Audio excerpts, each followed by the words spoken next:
So if you're like me, you're in insurance and you're deciding that an agency is the right route for you. And one of the things that I've been doing is I've been really debating what I want to do with my career. Insurance agency is really, honestly, a big piece that I wanted to go after. And I've had some thoughts of doing a marketing company, which in a sense is technically doing insurance. Anything that you do, you have to learn marketing. So there's a portion to that, which is great. You can really be successful if you learn from the other marketers that built companies like agencies, whether it's real estate or insurance or any type of agency, and you're going to get some powerful tips on what they did. You'll find Facebook's a big thing, and that's kind of the way to go. But I'm starting to buy some of the material because I am going to open up an agency and grow a business, but I'm going to vlog this in a kind of a weird format. It's just going to be what I do. There's going to be some training videos, and one of the big videos that I'm going to do is a little bit of unboxing and showing the spaces. This is going to happen within the next 12 months. I've already created and kind of started talks about a contract with the company I'm with, and I'll disclose that soon. But we're going to start and learn from some of my mistakes and some of my successes that I've already done. So in here, if you guys are wondering what I'm doing, is I bought a computer system that I recommend that almost everybody buy if you're going to be in the insurance space. So if you're going to do any type of an agency, you're going to need computers. I'm going to typically have anywhere from 3 to 5 employees, and I'm going to need something for them to use. Now, price is a huge factor, especially when you're going to have 5 or 10 or more of these. You want to make sure that you're not overspending. I'm a little bit of a computer nerd, so I'm going to tell you right now that I really looked into the specs, and this is really the best deal that I found. I'll link it below so you guys can see it. I bought mine on eBay. You can get them on Amazon. It's honestly computer system. I prefer the refurbished ones, but you can buy them new. I have not had any issues with refurbished ones. The only thing that I like to stay away from is the hard drives. And the reason is because the hard drives are typically, if they're rotary, so that's just your standard HDD drive, I think that's called. We want the SSD, the solid state drive, because it's like your cell phone. They don't have any moving parts, and you're fine there. Unfortunately, I'm going to have to dump these peanuts on the floor. I try to keep this room as clean as possible, but there's nothing else I can do. All right. Oh, all right. So a lot of people like to have the computers to be fairly large, and I like the smallest form factor. These are going to be what we call a micro PC, and it may look like it's not actually a computer at all. The power brick alone is going to be larger than the actual computer. So you've got the power brick here, which is great. It's just a standard end, and you've got the Dell Micro PC. If you compare it to my laptop, this is a Surface. A Microsoft Surface Pro, and look how thin that this whole computer is.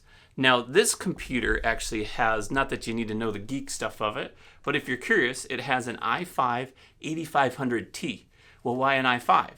It's because this year, this is a few years old, but this year of the i5, the 8500, which is about 2 years ago, a year and a half to 2 years ago, is beating the i7s. So the i7 74, 77, 67, 45. Whenever you look at a computer, look at those numbers behind the Intel. Personally, I'll never touch a Celeron as far as the business goes. I want it to last. The processors last almost forever, so I'm not worried about that. But more importantly, you've got this tiny little PC that can go underneath the desk. I'm probably going to build a little bit of a bracket and just have it here. Now, the only thing is I want to keep it away from heat. It's not that big of an issue, but there's no moving parts in this. I could flip this computer around, twist it, do anything I want. Nothing's going to happen to it because there's nothing that I could ruin unless something comes loose. The only thing that I'm missing that you may get in your package is the Wi-Fi. I'm not going to connect to Wi-Fi. I'm going to do the hard line, and I'm going to plug that right into the back here.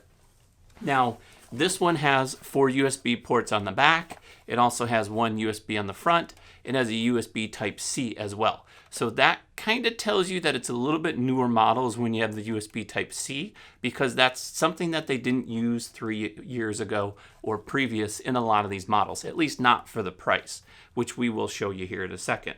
This one I actually was a little bit lost on, so I didn't realize that it had two HDMI or two display ports. And it's not a big deal because the cables don't matter. Don't worry about the display ports. I thought it was HDMI and DisplayPort.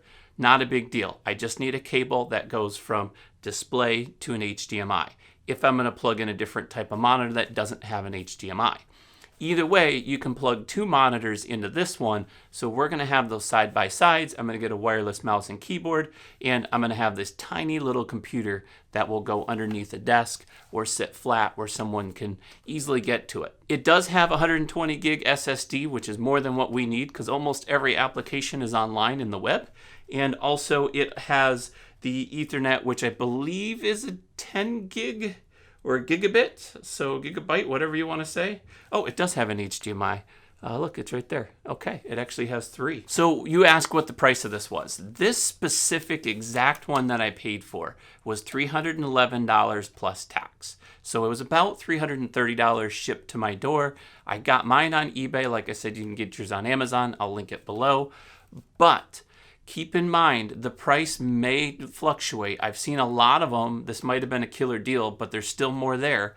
This one specifically, this 8th gen, it is typically $350 with tax, plus tax. So you're looking about $380 if you find it in most places.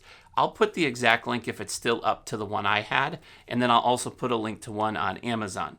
Now, if you buy more of them, I actually found that if I buy 5 or more, it goes down to about $295, I believe, is what I can get it for. And so if I can buy $295 plus tax, it's free shipping. I'm probably looking about $310 to $350 out the door, depending on which one's available. But let's just say $310. So for 6 of these computers, I'm going to pay about $1,800, which a lot of people will teach you that that's about 3 computers worth. You're going to double the amount of computers, and you're going to get a super fast system, more than what you need. It's got 16 gigs of RAM in this one, 16, not 8. And it's got the 120 gig SSD. You can pay a $30 more or $40 more and get the 250 SSD. And I don't need that. Everything we use is on the cloud, so that's the route that we're gonna go. Anyways, guys, I hope this was helpful. Let me know in the comments below if you like this, because I want to do more of these. I'm probably gonna get 5 or 6 more. I'm gonna test this one out and use it at our office for a little bit, and then if it works, I'm gonna buy probably 4 or 5 more of them and plan for the office. Now, I haven't even gotten to the spot where we're gonna start building out an office or getting office space. We are literally at ground zero right now. I'm in talks. I've got agreements. We've got to get it on paper. I'm essentially getting a loan for the company, and I'm planning on building this whole agency from ground zero. I have 0 book. I am going in it with all cash that I have and part loan. So if you're interested in learning more of that, hit the subscribe button. We'll go over some of those details. Don't forget to turn the bell icon on so you get notified when those videos come live. I don't really have the name of the company picked yet, so I can't really outro me with the name. So for right now, we're just going to stick with Mark W. Flockhart. We're going to help you guys learn the business side. Either that or you're going to watch me fail hard. I'll see you guys soon.